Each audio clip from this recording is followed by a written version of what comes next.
Hey everyone, so we're back in my bike shop down here, and I'm down here almost every day kind of messing around and tinkering with my bikes. So because of that, I found a handful of tools that not only make my life a little bit easier down here, but also helps me save money in the future, and of course helps make my ride experience better. So in this video, I'm going to share a handful of tools that I use on the daily because I definitely think that it might help make your life or your experience working on your bike or your ride experience that much better.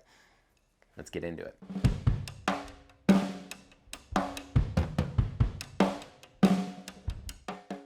So all of these products, they're available, you guessed it, online. But for this particular video, I'm not gonna add affiliate links in the description below. What I'm gonna urge you all to do is order these parts, if you're interested in them, through your local bike shop. Supporting your local bike shop is an integral part of the cycling community. So making sure that we order and actually spend money with them is an important thing. So instead of clicking on those affiliate links, if you do want to help support us as a whole, you can do that by signing up for the Bikepacking Collective.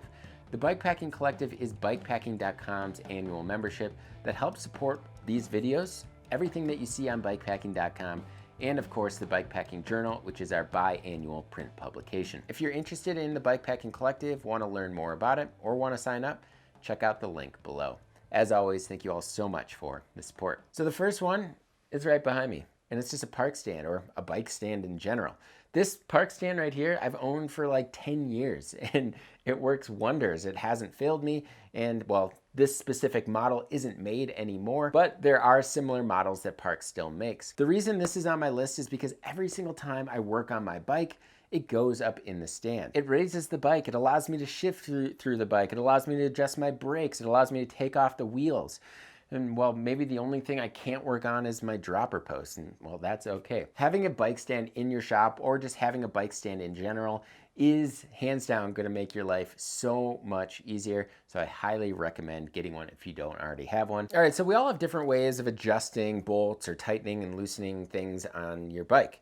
And there's multi-tools, there's standalone hex keys, there's these tri-hex keys. But the tool that I've found 99 times out of 100 that allows me to get to those hard to reach areas and allows for enough leverage is this Silca T-Ratchet tool. The T-Ratchet is great because, well, it is a ratchet and it allows me to loosen or tighten bolts rather quickly. It comes with these adjustable arms that not only allow me to get leverage, but also allow me to get to hard to reach areas. They allow me to mix and match and basically just give me a different handle for the tool. The tool comes with all of the hex keys that you would more than likely need. It also comes with Torx 10, 20, and 25, and a Phillips head, which I basically never use. In general, I use this T-Ratchet far more often than I use tools like this down here at my shop, but I also bring it along on my day rides, and it is a great tool for your bike packing trips. Maybe the one downside is you do have to keep track of these bits because they are small, but this little holder here is super nice. It might be a little bulky, but the whole package here is rather light. So another item that frequents my hand down here often is just a simple chain checker.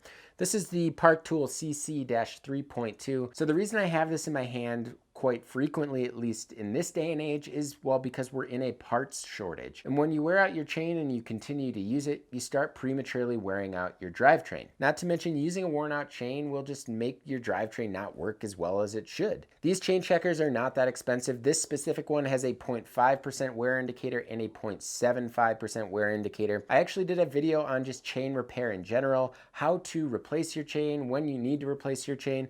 That's linked below. Generally speaking, for 11 and 12 speed chains, once the chain is 0.5% worn, I like to replace that chain. One of the worst feelings is either cracking a handlebar when you tighten down a bolt too much, or your handlebar slips because you don't have it tightened down enough. So one way of alleviating this is torque wrenches. So this is an old Nash bar torque wrench that I actually ended up breaking just a few weeks ago. It worked really well for a handful of years, and now I just bought this new Park Tool torque wrench that works extremely well. Each bolt or part on my bike actually has a recommended torque spec. Setting your bolts to the proper torque spec is not only going to help prevent any damage to those parts, but it's going to make for the safest ride possible. This is the Park Tool torque wrench TW-52. And the reason I like this one is because it goes from 2 Newton meters to 14 Newton meters. And while there are going to be parts on your bike that go a little bit higher than 14 Newton meters, for the most part, this tool will be able to cover almost all of the needs and bolts and parts on your bike. A little tip for you all that I learned at my local bike shop from a mechanic: after you use your torque wrench and you're putting it away, just make sure that the torque wrench is set all the way down to either 0 or the lowest setting. In this case, it's at 2. That will just make sure that the torque wrench is as accurate as possible for the entirety of its life. Tape measure.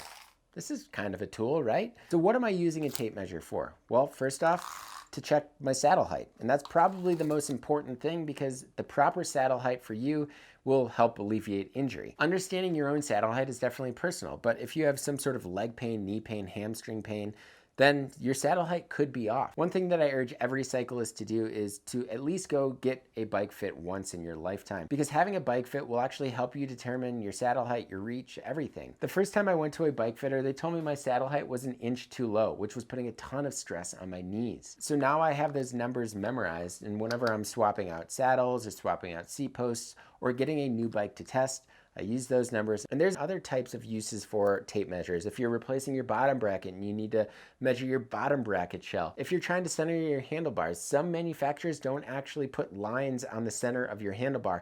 And I should mention, some of those lines aren't as accurate as you think. Measuring those handlebars and double checking the center line can be beneficial. Last but not least, this is an SKS digital air pressure gauge.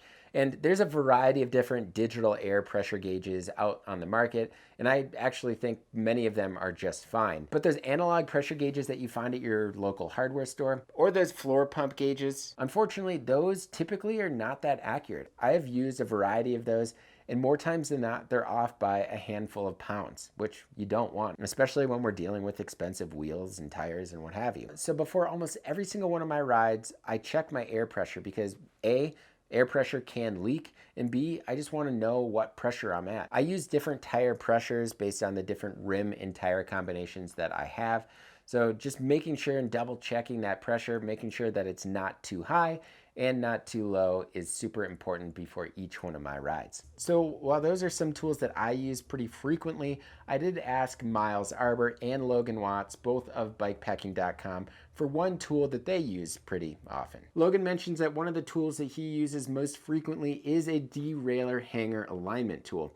And this is from Park Tool. This is the DAG-2. Derailleur hangers were designed to be bent, but they're also designed to be bent back. And that's why this tool is great. Oftentimes, small shifting inconsistencies are due to bent derailleur hangers. Sometimes derailleur hangers, they just don't come straight, or they get bent during shipping, or during a tumble when you're riding your bike, or in Logan's case, when he's snapping a photo of his bike and the bike just falls over on the drive side.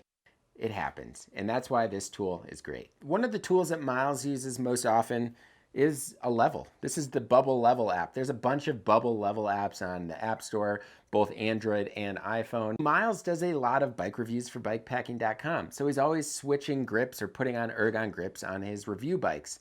He's also swapping out saddles pretty often. The Bubble app allows Miles to get his grip in the same position in relation to the bar and the controls. It also works really well on saddles and making sure that your saddle is level. It's also a pretty cool tool to get an idea of geometry and angles on your bike. So say you want to get an idea of the head tube angle of your bike. While it might not be 100% accurate, you can place it on the fork to see, and it'll give you a degree. And of course, it's great for non-bike related tasks. So now it's time to hear from you all. What specific products do you use on the daily, and why do you like them so much?